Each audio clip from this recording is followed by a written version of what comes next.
Have you ever felt like you were in survival mode, just trying to get by each day, not really sure how you were going to manage, but literally just hanging on by a thread? If you can relate to that, I want to encourage you today that you're not alone and invite you into some rhythms of gentle healing and talk about how, as a brain injury survivor or a family member, we can integrate some brain health habits into our lives to be able to create rhythms of rest and renewal. There is always hope, and you are not alone.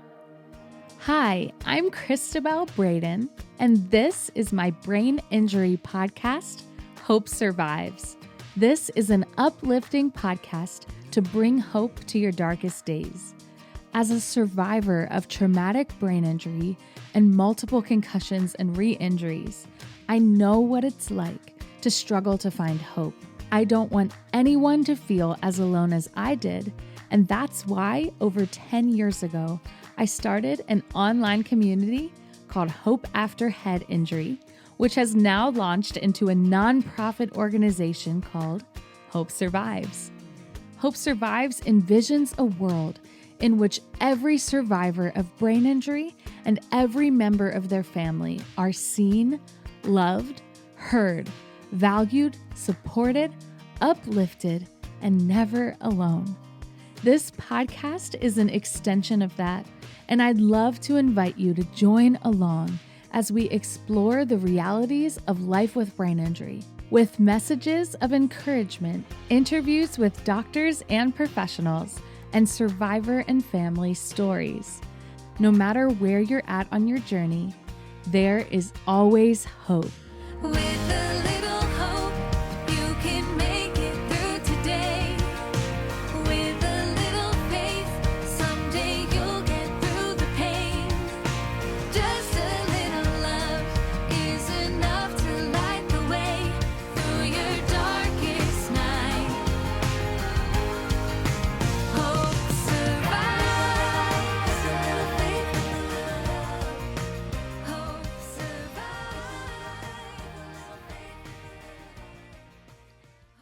Hi, friends. Welcome back to Hope Survives podcast. Today's episode is going to look a little different as it's just going to be me here. I am really looking forward to sharing more about survival mode to gentle healing from some of my own struggles with brain injury. Some of you may know my story if you've been listening to this podcast for however many years, or maybe you've come to our Zoom support groups. I would love to meet you there if you haven't been there yet. But some of you may be new, and if you're new, welcome to the Hope Survives family. You're not alone on your journey. Whatever brought you to this particular episode, maybe the phrase survival mode caught your eye on looking on your podcast apps, or maybe you always listen to our podcast, and if so, thank you. But whatever brought you here today, I just want to encourage you that you're listening to this for a reason. So I want to invite you, before we get into the topic, to consider, why am I listening to this? Are you tired and you're looking for something to maybe help take your mind off things? Are you searching for hope? Are you searching for answers? Has your loved one sustained a brain injury and you're trying to turn over every possible stone you can, and you came across this podcast? Have you had a concussion or a brain injury and you're trying to do the same thing, just figure out any possible way to get better? I know what that's like. When I first had my brain injury, man, I felt so alone. I really didn't know what to do. And I remember there was this time that I just felt like I had resigned myself, that I at the time believed I was never going to get better, because that's what doctors had said. They'd basically told us, like, well, you're doing fine, just keep doing what you're doing. But I was falling constantly. I couldn't even stand up straight without having a horrible headache. I definitely couldn't close my eyes without feeling like I was going to fall over. My right foot was dragging. My right hand didn't want to work the way I wanted it to. Every day felt overwhelming. My memory loss was so intense that it was like I would forget that I would meet people, and I would meet the same people over and over again.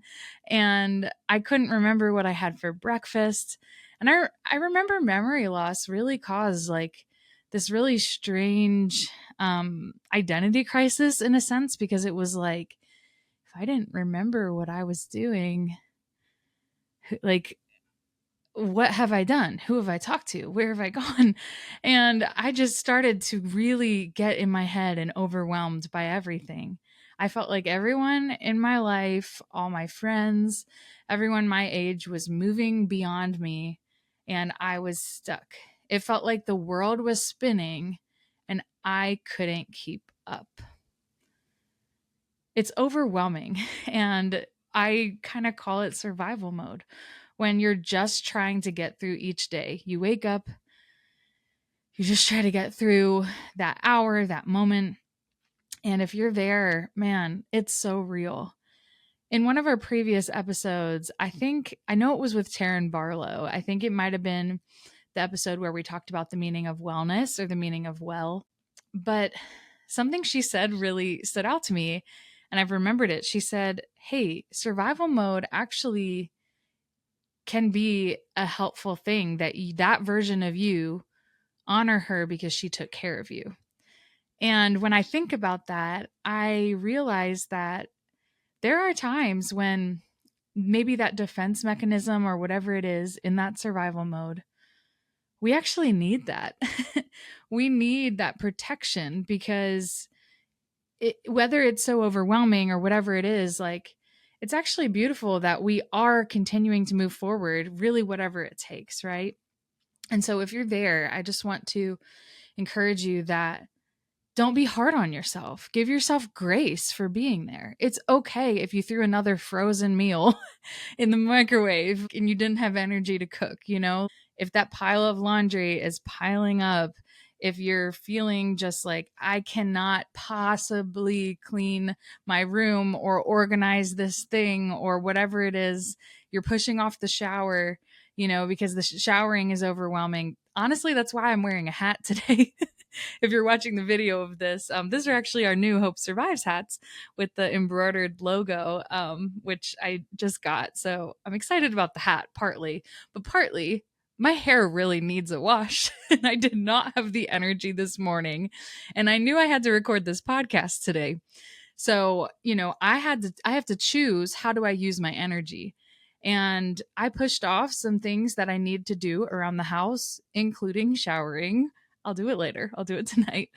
But I pushed off some things because I wanted to use the best of my brain and my cognitive energy on this podcast episode, right? So every day we have to make little choices on where we use our cognitive energy and how we are able to, how we're able to get by.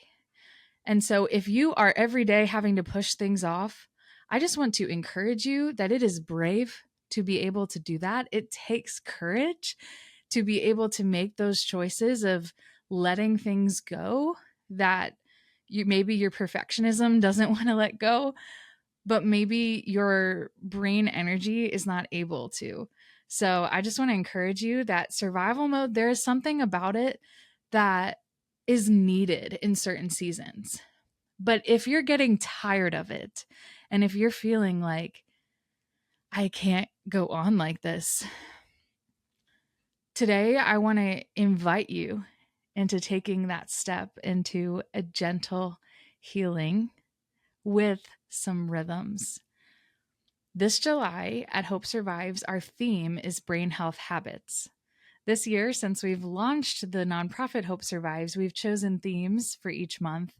And I love that. March was when we launched. We talked about brain injury awareness, and it was Awareness Month. And then April was grief and ambiguous loss. May was identity. June was resilience. Now, July is brain health habits. And I really like the idea of considering our brain health habits more so a part of our lifestyle and our worldview and our perspective rather than a list of things to do. Because the list of things to do is going to be endless and overwhelming, and nobody has time for that. Nobody has energy to add something else to your list. So, today I want us to consider brain health habits, not another habit to add to a habit tracker or to a list, but I want to consider it a lifestyle of healing for your brain. So before we get into going deeper into that, I am going to invite Dr. Jeremy Schmoe from the Functional Neurology Center in for a podcast spotlight. This is a new thing that we're doing, and I'm really thankful for Dr. Schmoe on sharing some of his expertise. At Hope Survives, we are so grateful for the Functional Neurology Center and their sponsorship of this podcast. And so here is Dr. Schmoe talking about the importance of lifestyle in brain injury recovery. So we'll listen to that, and then we'll come back with me.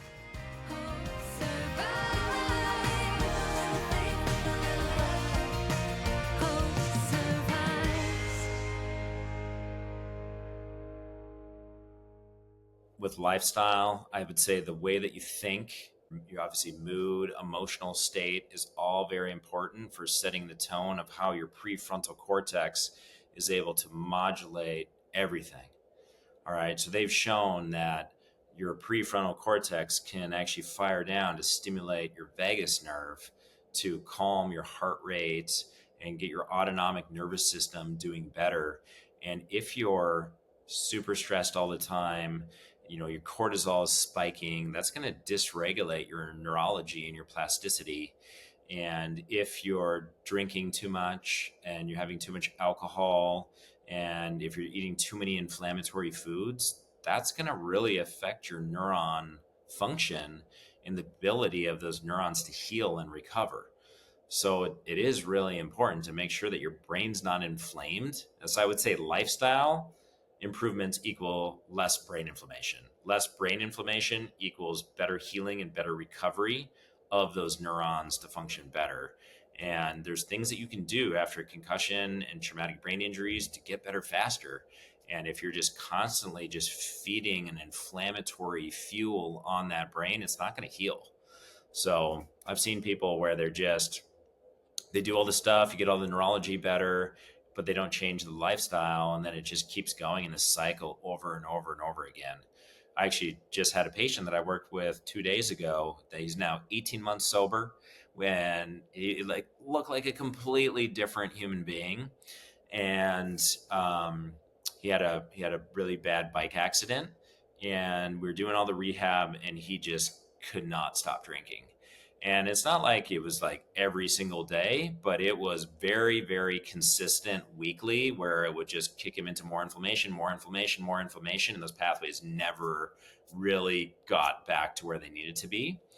And he came in, everything was better. His whole, skin tone, balance, gait, eye movements, eye tracking, everything that we did and that we would work on, everything like stuck, and it was like finally stabilized. So that was really cool to see.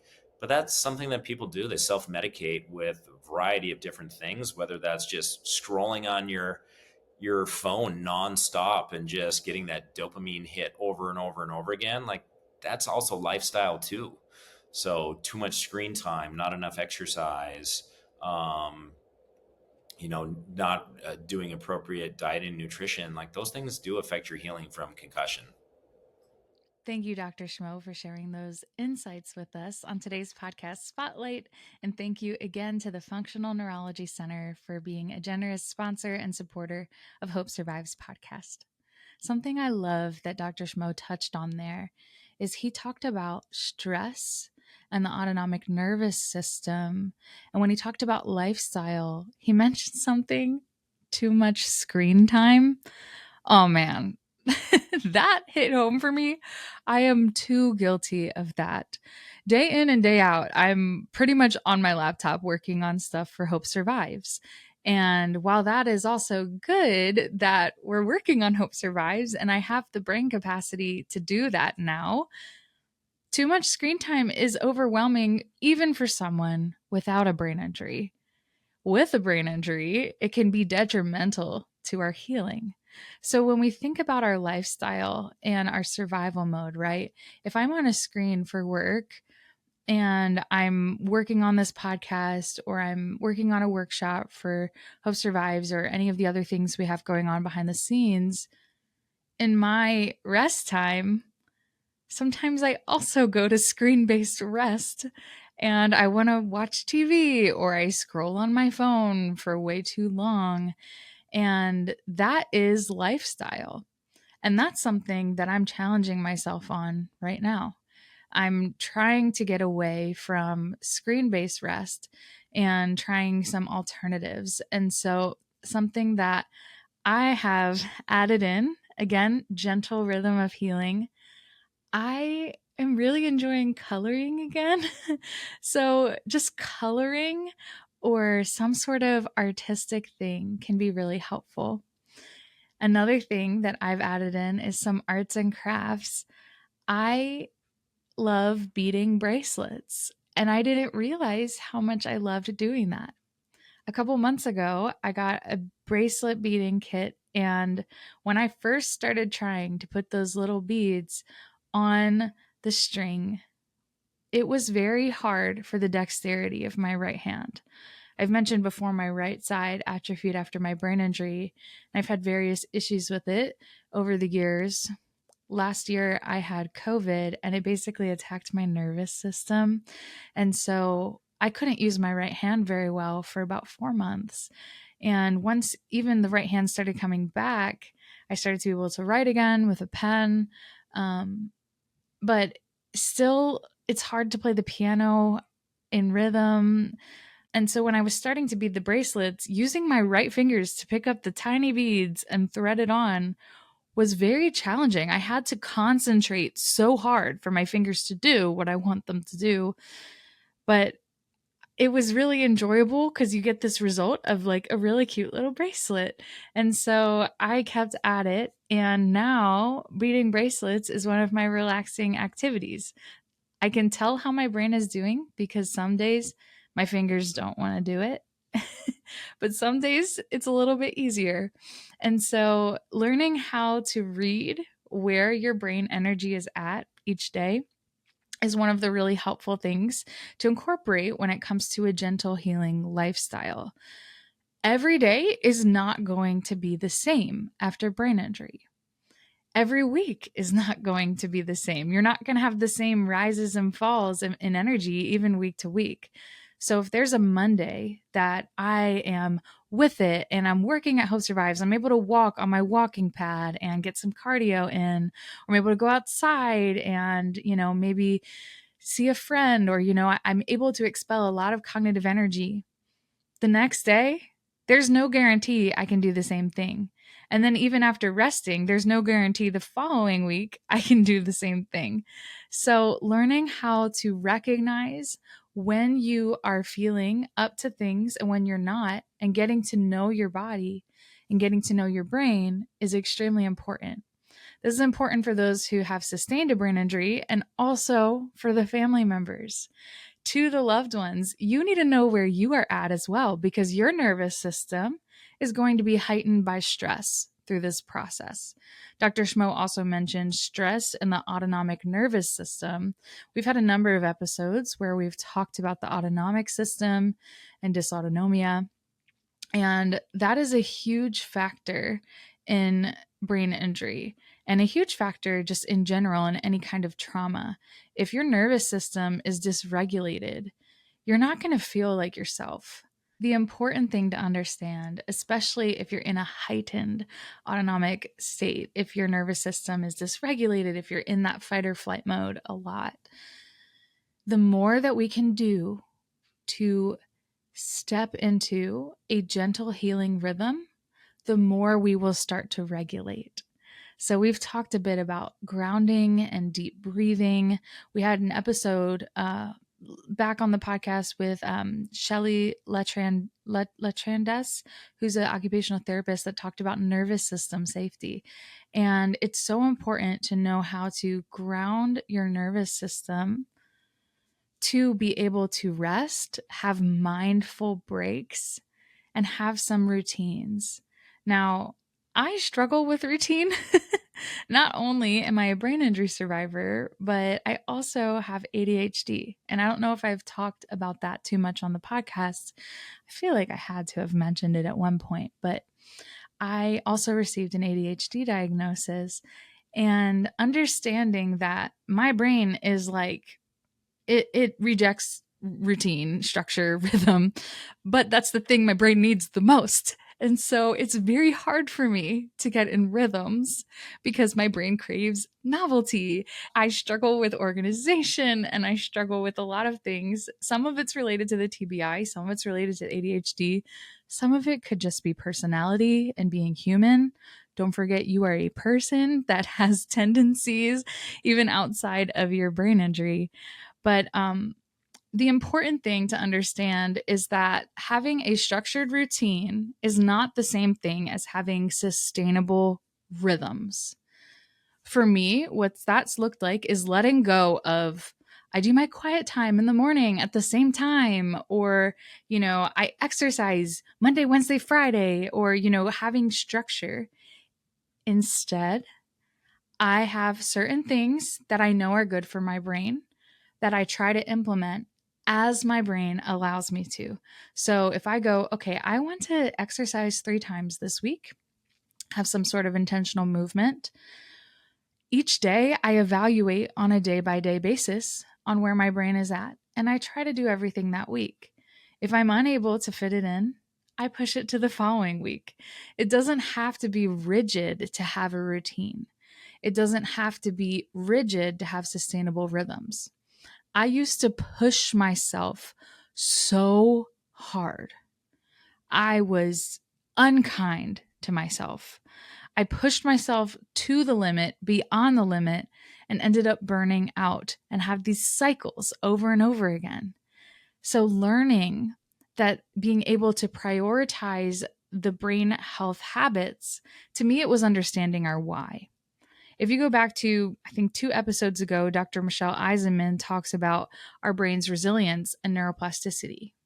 And if I understand that is my why, if my why is I am equipping my brain to heal the best way it can, then I have a reason to implement things. So, one of the things, hydration, nutrition, sleep, rest, breaks, intentional movement. When there's so much out of our control with our brain injuries, it's really been a game changer for me to understand that there are things in my control that I'm able to do to help my brain to heal. I've said that before on this podcast. That's kind of why I started all of this and why we started Hope Survives and why I started Hope Survives podcast, because it feels overwhelming. And when everything feels out of your control, when, you're just trying to get by with the appointments, just trying to do what you need to do each day, finances, in health insurance, like it's a lot. It's overwhelming. So today, I want to encourage and invite you into a gentle healing lifestyle. It is important to implement brain health habits, but you do not have to do it in a rigid way. What if it looks like setting a gentle routine, taking breaks to stretch, or giving yourself a bedtime? For me, going to bed at the same time and waking up at the same time has helped my brain so much to heal. And I don't do it perfectly, but I try to get within a general rhythm of it. And once your brain has a predictable rhythm, my nutritionist that I've worked with, she told me that I need to eat at the same times every day. And I was like, dude, what? I didn't say dude what to her, but that's what I said in my brain. I'm like, I would always forget to eat. I'm eating so inconsistently. I'm trying to eat healthy, but I'm not eating at the same time. And she's like, Cristabelle, your brain needs to have a predictable rhythm of fuel for you, for it to heal, and for your gut to heal, and for your brain to heal, and for you to move forward in your recovery. And I had never thought about how eating at the same time every day impacts my brain health. It had never occurred to me. As a side note, if you're listening to this in July when this episode came out, Dr. Karen Carpenter is the doctor that told me that. I've really enjoyed working with her on my gut health and nutrition, and she is doing a workshop for Hope Survives. So we do have some scholarships available. Registration is open, and the workshop is on July 18th on Friday. So if you're listening to this before that, I hope you can join us. If you're listening to this after that, but you're interested in a nutrition workshop, email us hi@hopesurvives.org. We're going to try and schedule another one so we can keep you updated and put you on the list for it. But I highly recommend you attend that, because realizing that nutrition, there's something we can do to help our brain. Man, when you're in survival mode and you're desperate for anything to get by, it's so easy to slip into patterns that are not going to help our brain. I know how it is like. I've done it. I have gained weight. I do not weigh a healthy weight right now. And that's because of survival mode. That's because of depression. That's because of going to food for comfort. And then when I shifted my lifestyle a couple years ago to a healthier lifestyle, I just found out my gut microbiome is off. So no matter what healthy foods I was eating, it was not processing it correctly. And so I've been on this gut healing journey. But, I know how easy it is to like just be like, oh, whatever. I'm just going to eat whatever I can eat. But if we're having too much sugar and too much processed food, we're actually putting our brains kind of backwards in healing. So something I've had to learn how to do is on my good days, prep ahead for my bad days. If I'm making a meal, make one extra helping and put it in the freezer. Then you have a brain healthy food to pull out and reheat, right? Some simple things like that you're able to, implement. The other thing is, we don't buy snack foods anymore. When I want something crunchy, I cut up a bell pepper or a cucumber, trying to have those whole foods, because, sometimes I need a snack, but going to chips or to something that's not going to serve my brain is pushing my brain backwards. Now, I'm not saying I never eat chips. If you're at a barbecue with friends, family, whatever, like moderation, right? But in general, in your lifestyle, in your day-to-day rhythms, just ask yourself, where do I go when I'm stressed? I would go to overeating. I'm being completely honest here. I've struggled with body image. I've struggled with disordered eating, and that's something I've had to work through in my therapies. And, so I would go there, or I will go to my phone and I will doom scroll, or I will go to Netflix and I'll just want to fill my brain with something random that's not healthy for my brain. I'm a singer. Why don't I go to music? In this season of life when I'm stressed, that's not where I'm going. But when I do pull out my guitar and sing, I feel so much better. And it's not always easy to make the healthy choice.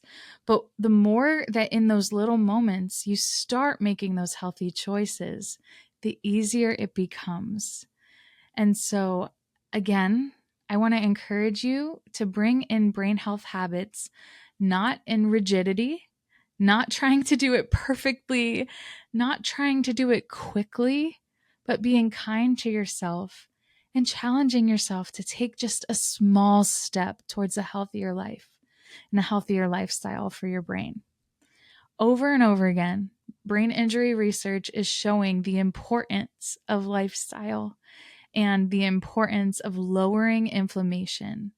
If you are in cycles of stress and your cortisol levels are rising and you are constantly overwhelmed, and then you're going to TV and unhealthy foods, I'm describing myself, maybe I'm describing you too, or whatever it is, you are continuing the cycle of stress, and you're going to keep feeling worse and worse and worse. And then, like, why am I not getting better? Why is my brain not getting better? Why do I feel so overwhelmed all the time? And you're just perpetuating cycles. So I, I want to encourage you, if you're still listening to this, today, this week, let's take one step, one tiny step out of that survival mode. towards a healthier lifestyle, whatever it looks like for you.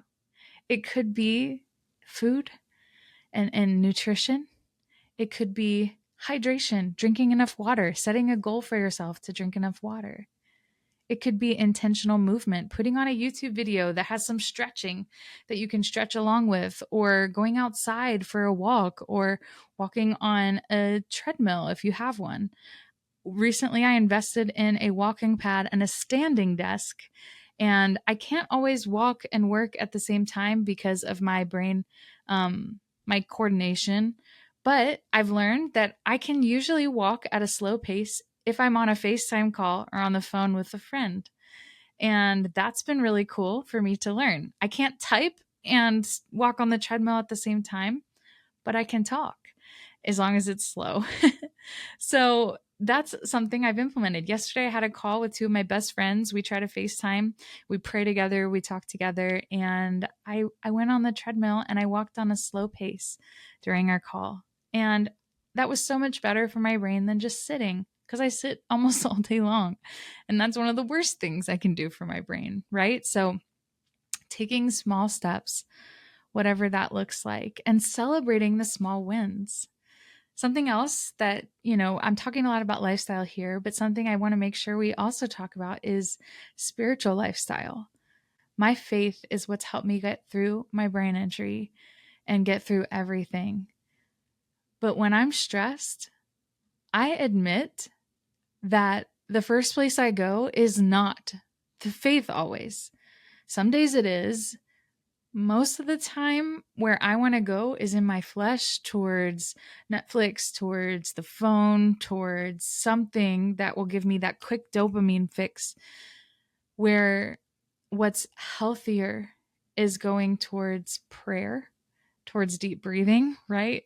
Maybe journaling, but that's not always the easy solution. And so something that I've started doing is when I have that urge to go to scroll or to go to Netflix or whatever it is, I'm putting something on that's encouraging. But that is another part of a healthy lifestyle, is connecting with your spirit and your soul and who God made you to be. And if you're in these cycles of stress, I want to encourage you to take some time to pray and deep breathe, or whatever that looks like for you, journaling, or maybe it's putting on some worship music. That's such a passive thing you can do, or like, a sermon on YouTube, or some so do you like to listen to. Just throwing on worship music or a podcast or something is something that you can do to encourage yourself and encourage your spirit and your heart and your soul. So whatever that looks like for you, include your spirit and your soul and your body and your heart and your mind and your life, things that are good for your mental health. Maybe calling a friend is part of this brain healthy lifestyle. Maybe asking for help is the small step that you're going to take. Wherever you're at, you're not alone. And we at Hope Survives are here in it with you. I mentioned earlier we have a nutrition workshop coming up. We also have a workshop on planning and pacing, which goes right in line with this lifestyle, in August. That will be led by Ali Rayum, who's been on the podcast before. And I am so excited about that. We have one coming up on the nervous system and grounding. So visit hopesurvives.org. Check out some of the offerings and our support groups. We would love to have you be part of our community. We also have volunteer opportunities if you're interested in getting involved and joining our team and just being part of things. If you're looking for a way to incorporate more prayer into your life, we have a prayer team that you can join. Or if you need prayer, you can submit a prayer request on the website. We are here to walk alongside of you in this journey, to know that you are not alone. So, in conclusion, if you felt like you're in survival mode, I want to encourage you to take a small step towards gentle healing. After you turn off this episode, take some time to sit, do some deep breathing, and think about what resonated with you the most. Write down one thing that you hope to implement this week. And we would love to hear if this resonated. Email us hi@hopesurvives.org, and we'd love to hear what you are implementing in your brain health habits. Thank you so much for listening to Hope Survives podcast. You're not alone, and we will see you next time. Bye, everyone. Thanks for tuning in to Hope Survives podcast. Make sure to subscribe and stay tuned, and would love for you to consider leaving us a rating or a review. Check out hopesurvives.org for more. We'll see you next time, and remember, there is always hope.